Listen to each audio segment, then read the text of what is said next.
RVS Tech. இன்னைக்கு நம்ம வந்து ஃபங்க்ஷன் உடைய second type no arguments and with return values அப்படிங்கறத பத்தி தான் பார்க்க போறோம். இப்போ நார்மலா ஃபங்க்ஷன்ஸ் நாம வந்து நாலு டைப்ல நம்ம வந்து எழுதலாம். இந்த செகண்ட் டைப் நோ ஆர்குமெண்ட்ஸ் அப்படிங்கும்போது ப்ரோக்ராம் உடைய கான்செப்ட் டு இன்புட் யூசர் இருந்து வாங்கி ஆட் பண்ணி நான் வந்து அவுட்புட் வந்து பிரிண்ட் பண்ணணும். அந்த கான்செப்ட் தான் நமக்கு. நோ ஆர்குமெண்ட்ஸ் அப்படின்னா கால் பண்ணுற ஃபங்க்ஷன் எந்த டேட்டாவுமே டெஃபினேஷனுக்கு வந்து அனுப்பாது.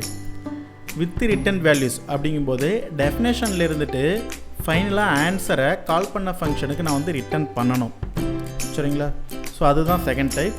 ப்ரோக்ராம் எப்போதுமே top to bottom left to ரைட்டில் நமக்கு வந்து எக்ஸிக்யூட் ஆகும். இப்போ மெயினில் இருந்துட்டு ப்ரோக்ராம்ஸ் நான் வந்து ஆரம்பிக்கும் போது ஆட் அப்படின்னு சொல்லிட்டு ஒரு ஃபங்க்ஷன் டிக்ளரேஷன் பண்ணியிருக்கேன். அதுக்கு அடுத்தது printfக்குள்ளே ஆட் அப்படின்ற ஒரு ஃபங்க்ஷனை கால் பண்ணியிருக்கேன். ஸோ இதில் வந்து நோ ஆர்குமெண்ட்ஸ் அப்படிங்கும்போது ஆர்குமெண்ட் எதுவுமே இல்லை, வாய்ட் கொடுத்துட்டேன். ரிட்டன் டைப் அப்படிங்கும்போது இந்த ஃபங்க்ஷன் இன்டிஜர் டேட்டாவை ரிட்டன் பண்ணுது அப்படின்னு சொல்லி நான் மென்ஷன் பண்ணியிருக்கேன். அப்போ ஆன்சர் வந்து எனக்கு வந்து ரிட்டன் பண்ணும் அப்படிங்கும்போது printfக்குள்ளேயே நான் வந்து ஆடுன்ற அந்த ஃபங்க்ஷனை கால் பண்ணியிருக்கேன். கால் பண்ணும்போது நேராக டெஃபினேஷனுக்கு வரும். டெஃபினேஷனுக்கு வரும்போது நோ ஆர்குமெண்ட்ஸ் அப்படிங்கும்போது கால் பண்ணுற அந்த ஃபங்க்ஷன் எந்த ஒரு டேட்டாவுமே நமக்கு வந்து கொடுக்காது கால்குலேஷன் பண்ணுறதுக்கு. அப்போ நாமளே இங்கே வந்து லோக்கலில் வந்து வேரியபிள் டிக்ளரேஷன் பண்ணி யூசர்லேருந்து இன்புட் நான் வந்து வாங்கிட்டு அந்த டேட்டாவை ஆட் பண்ணி நான் திரும்ப வர ஆன்சரை கால் பண்ண அந்த ஃபங்க்ஷனுக்கு ரிட்டன் பண்ணுறேன். ஃபங்க்ஷனுடைய டைப் வந்து ரிட்டன் வேல்யூஸ் வித் ரிட்டன் அப்படிங்கும்போது கால் பண்ண அந்த இடத்துக்கு ஆன்சர் நான் அவங்க வந்து ரிட்டன் பண்ணுவேன். இப்போ அந்த வேல்யூ இந்த இடத்துல வரும்போது printfல எழுதியிருக்கிறதுனால அந்த வேல்யூ அந்த இடத்துல வந்து பிரிண்ட் பண்ணிடும். இப்போ கால் பண்ணும்போது நேராக ஃப்ளோ அங்கேருந்து டெஃபினேஷன் எழுதியிருக்கிற இடத்துக்கும் டெஃபினேஷன் என்ன எழுதியிருக்கணும் அதை அப்படியே எக்ஸிக்யூட் பண்ணிவிட்டு டேட்டாவை ஆடுன்ற இடத்துக்கு ரிட்டன் பண்ணதுக்கு பிறகு க்ளோஸ் ப்ரேஸோட நெக்ஸ்ட்டு ஸ்டேட்மெண்ட் வந்து போயிடும். ஸோ இப்படி தான் நமக்கு வந்து இந்த ப்ரோக்ராம் வந்து எக்ஸிக்யூட் ஆகும். இதையே எக்ஸாம்பிள் ஒரு ப்ரோக்ராம் வந்து பார்க்கலாம். இது ஃபங்க்ஷனுடைய second type no argument and no return values அப்படிங்கிறது. ஃபங்க்ஷன்ஸ் வந்து டிக்ளரேஷன் பண்ணியிருக்கேன். printfக்குள்ளேயே இந்த ஃபங்க்ஷன் நான் வந்து கால் பண்ணிட்டேன். அப்படி கால் பண்ணும்போது நேராக டெஃபினேஷன் எழுதியிருக்கிற இடத்துக்கு எனக்கு வந்து வரும். இதில் டேட்டா கால் பண்ணும்போது டேட்டா எதுவுமே சென்ட் பண்ணலை. டேட்டா நான் இருந்தால் தான் கால்குலேஷன் பண்ண முடியும். அதனால வித்தின் த ஃபங்க்ஷனுக்குள்ளே வேரியபிள் டிக்ளரேஷன் பண்ணி யூசர் இருந்துட்டு 2 இன்புட்ஸ் நான் வந்து கெட் பண்ணிவிட்டு ஆட் பண்ணி ரிட்டன் பண்ணுறேன். ரிட்டன் பண்ணும்போது டேட்டா நேராக இந்த இடத்துல வந்து ரிசீவ் ஆகும்.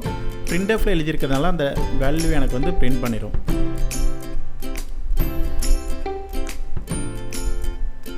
இதை ரன் பண்ணுறேன்.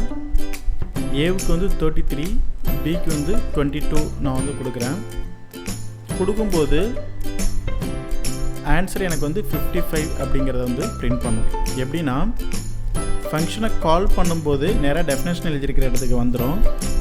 ஏபி டிக்ளரேஷன் யூசர்லேருந்து இன்புட் நான் வந்து கெட் பண்ணிவிட்டு 33 + 22 ரெண்டு இதுவுமே ஆட் பண்ணி ஆன்சர் 55 அப்படிங்கிறத கால் பண்ண இந்த இடத்துக்கு ரிட்டன் பண்ணும்போது அதை printfல எழுதியிருக்கிறதுனால அந்த 55 அப்படிங்கிறத %d நேராக நமக்கு வந்து பிரிண்ட் பண்ணிடும்.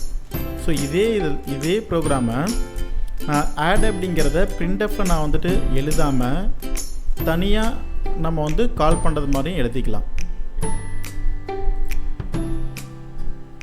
இன்டிஜரில் ரிசல்ட் அப்படின்றதுக்காக RVS அப்படின்னு சொல்லிட்டு ஒரு வேரியபிள் டிக்ளரேஷன் பண்ணிக்கிறேன். ஸோ இந்த இடத்துல RVS ஈக்குவல் நான் வந்து கொடுத்துட்டு ஃபங்க்ஷன் கால் பண்ணுறேன். இப்போ கால் பண்ணும்போது இந்த வேல்யூ ரிட்டன் ஆகிறது இந்த பிளேஸில் தான் எனக்கு வந்து ரிட்டன் ஆகும். அந்த 55 அப்படின்றத நான் எதில் அசைன் பண்ணுறேன் அப்படின்னா RVSல வந்து அசைன் பண்ணுவேன். இப்போ அந்த 55 அப்படிங்கிற அந்த ஆன்சர் RVSல இருக்கும். ஸோ அந்த RVS அப்படிங்கிறத நான் வந்துட்டு பிரிண்ட் பண்ணால் எனக்கு அவுட்புட் வந்து கிடைக்கும். ஸோ இப்படியும் நம்ம வந்து எழுதலாம்.